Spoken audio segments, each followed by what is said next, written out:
안녕하세요. 혹시 1904년 노벨상 연설문 안에 아주 흥미로운 과학 탐정 이야기가 숨어 있다는 거 아셨나요? 오늘은 바로 그 이야기, 그러니까 우리 주변 공기 속에 꼭꼭 숨어 있던 한 원소 가족 전체를 찾아 나선 정말 놀라운 여정을 한번 따라가 보려고 합니다.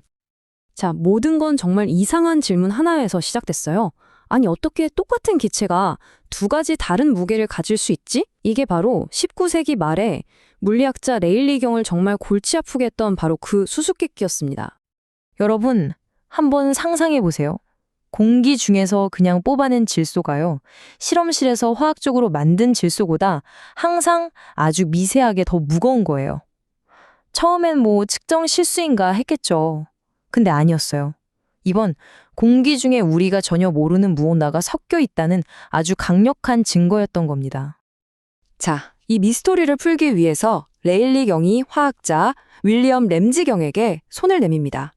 물리학과 화학 두 분야의 거장이 만난 거죠. 이들의 목표는 단 하나였습니다. 바로 공기 중 질소를 더 무겁게 만드는 그 범인을 찾아내는 것. 그리고 1894년 드디어 이들의 협력은 결실을 봅니다. 범인의 정체를 밝혀낸 거죠. 알고 보니까 공기 중 질소 안에는 이전에 전혀 알려지지 않았던 완전히 새로운 기체가 섞여 있었던 거예요. 바로 이 녀석이 무게 차이의 원인이었습니다. 이 새로운 원소에 붙여진 이름이 바로 아르곤입니다. 이 이름 뜻이 재밌는데 그리스어로 게으름뱅이 이런 뜻이에요. 왜냐하면 이 녀석은 다른 어떤 원소하고도 화학적으로 결합하려 들지 않았거든요. 그 성질을 정말 완벽하게 담아낸 이름이죠. 정말 독특한 녀석이 나타난 겁니다. 자, 아르곤을 발견했으니 이제 이야기가 끝났을까요? 아니요, 전혀요. 오히려 램지의 호기심은 더 활활 타올랐습니다. 그는 이 이상한 기체를 혼자서 더 파고들기로 결심해요. 마치 이 아르곤에게 어딘가에 숨겨진 가족이 더 있을 거라고 직감했던 것 같아요. 그리고 정말 역마 같은 일이 벌어집니다. 램지가 우라늄 광물에서 어떤 정체불명의 가스를 분리해내는 데 성공해요. 그리고 이걸 분광기라는 걸로 분석을 하는데 이건 뭐랄까 원소들만의 고유한 지문을 확인하는 장비라고 보시면 돼요. 그런데 그 지문이 놀랍게도 1868년에 태양에서 먼저 발견되었던 원소 헬륨과 정확히 일치하는 거예요. 수십 년 동안 태양에만 있는 줄 알았던 원소를 바로 여기 지구에서 찾아낸 겁니다.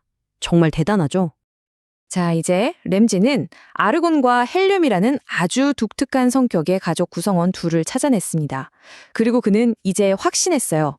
원자량이 4인 헬륨과 40인 아르곤, 이 둘 사이에 텅 빈 공간에 분명히 또 다른 원소가 존재해야만 한다고 말이죠. 이제 진짜 본격적인 사냥이 시작되는 겁니다. 램지는 당시 최첨단 기술이었던 액체 공기를 이용하기로 합니다. 말 그대로 공기를 영하 200도 미큐로 확 냉각시켜서 액체로 만드는 거죠.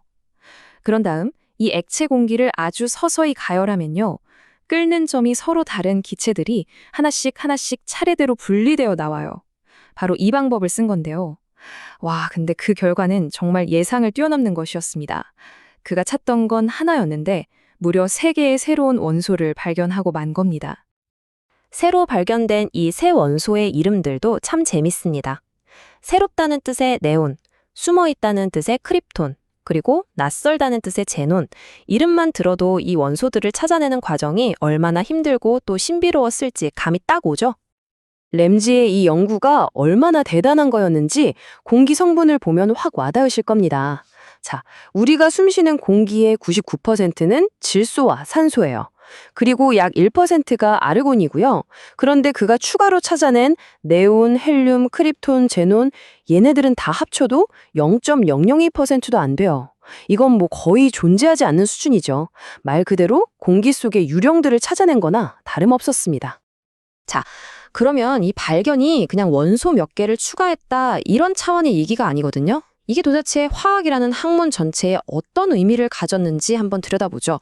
이건 단순한 발견을 넘어서 말 그대로 혁명이었습니다. 1904년 노벨상 연설문을 보면 이 발견을 이렇게 평가하고 있어요. 전혀 알려지지 않았던 완전히 새로운 원소 그룹의 발견. 이것은 화학의 역사상 유례가 없는 일이다. 와, 이 한 문장이 당시의 충격과 흥분을 다 말해주죠. 도대체 왜 이게 그렇게까지 혁명적이었을까요? 우선 첫째, 주기율표에 아무도 상상하지 못했던 새로운 세로줄, 그러니까 새로운 원소 가족 전체가 통째로 들어오게 된 겁니다. 그리고 더 중요한 두 번째 이유가 있는데요. 이 원소들은 화학적으로 전혀 반응을 안 했다는 거예요.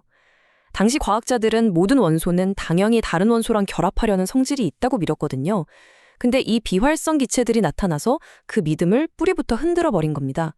물질의 본질에 대한 이해를 완전히 새로운 수준으로 끌어올린 거죠. 네, 여기서 핵심은 바로 이겁니다. 이 모든 발견이 결코 운 좋은 우연이 아니었다는 점이에요. 노벨상 연설에서도 강조했듯이 이건 아주 잘 계획되고 끈기 있고 지독하게 힘든 노력의 결과물이었습니다. 한 과학자의 집요함이 이뤄낸 위대한 승리였던 거죠. 그리고 마침내 1904년 윌리엄 램즈 경은 바로 우리 눈앞에 이 공기 속에 숨어있던 원소 가족 전체를 찾아낸 공로를 인정받아 노벨 화학상을 수상하게 됩니다. 그의 끈질긴 탐구에 대한 최고의 영예였죠. 자, 마지막으로 여러분께 아주 흥미로운 질문 하나를 던지면서 마무리할까 합니다. 1904년, 바로 그 노벨상 연설에서요, 헬륨이 라듐 같은 원소에서 나오는 방사선과 관련이 있다는 언급이 나옵니다. 그러면서 그 결과가 과학에 미칠 영향은 지금으로서는 도저히 예측조차 불가능하다고 말하죠. 과연 그들은 자신들이 어떤 폭발적인 과학의 새 시대, 그 문턱에 서 있는지 알고 있었을까요?